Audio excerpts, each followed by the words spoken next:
रायपुर से बड़ी खबर, जहां पर एयर इंडिया की फ्लाइट में तकनीकी खराबी का मामला। रायपुर एयरपोर्ट पर नहीं खुला फ्लाइट का गेट, करीब 1 घंटे तक फ्लाइट में फंसे रहे यात्री। दिल्ली से रायपुर पहुंची थी फ्लाइट। तो विमान में सवार थी विधायक अटल श्रीवास्तव। और आपको ये भी बता दें कि 160 यात्री फ्लाइट में थे मौजूद। AI 2797 फ्लाइट में आई थी तकनीकी गड़बड़ी। तो विधायक अटल श्रीवास्तव भी आपको बता दें जो है फ्लाइट में सवार थे। एयर इंडिया की फ्लाइट में एक बार फिर से खराबी की खबर सामने आई है। रायपुर एयरपोर्ट पर फ्लाइट का गेट ही नहीं खुला, जिसकी वजह से 1 घंटे तक फ्लाइट में यात्री फंसे रहे, घबरा गए। दिल्ली से रायपुर पहुंची थी ये फ्लाइट। तो बता दें, विधायक अटल श्रीवास्तव की पत्नी जो थी वो भी इस विमान में सवार थी। और जिस तरह से यहाँ पर तकनीकी खराबी का ये मामला निकलकर सामने आया, पहली दफा नहीं है, बार बार लगातार इस तरह से विमान में तकनीकी खराबी की जो है वो घटनाएं निकलकर सामने आती रही है। और बता दें कि विधायक अटल श्रीवास्तव की पत्नी भी, जब ये विमान इस तरह से हादसे का शिकार होते होते बचा, उस दौरान उनकी पत्नी भी इस विमान में सवार थी। तो हमारे साथ खुद कोटा विधायक अटल श्रीवास्तव जी जुड़ गए हैं। अटल जी, बहुत बहुत स्वागत है INS 24/7 में।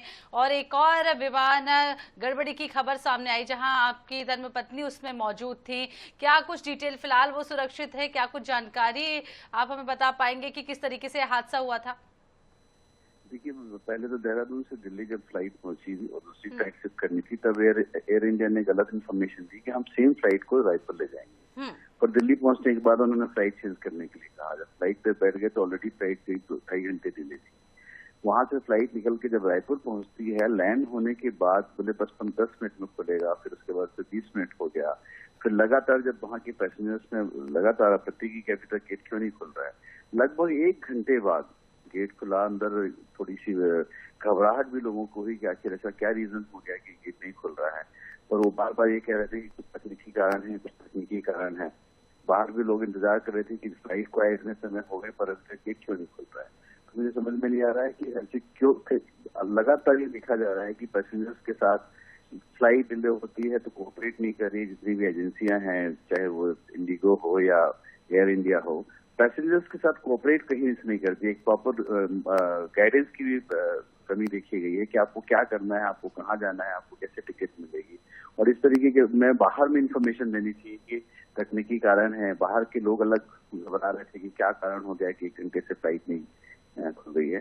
तो एक अजीब सा माहौल था, पर थैंक गॉड की बाद में 1 घंटे बाद खुला और करीब 11 बजे वापस निकले लोग फ्लाइट से। बिल्कुल अटल जी, और ये लगातार एयर इंडिया की जो फ्लाइट्स हैं उसको लेकर इस तरह के जो घटनाएं हैं वो निकलकर सामने आते रहते हैं। फिलहाल तमाम जानकारी के लिए बहुत धन्यवाद आपका।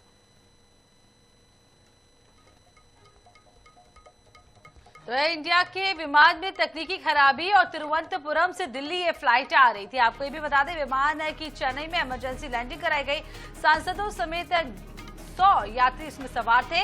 कांग्रेस सांसद वेणुगोपाल भी थे विमान में सवार।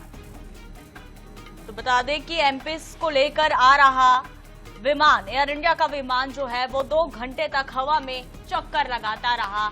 हालांकि जिस तरह से एयर इंडिया की ओर से ये बयान निकलकर सामने आया, उन्होंने साफ तौर पर कहा कि मौसम खराब था, इस वजह से विमान को जो है वो डाइवर्ट किया गया। लेकिन इस पर एमपीस सवार थे और उसके साथ ही साथ 100 यात्री भी इस विमान पर सवार थे।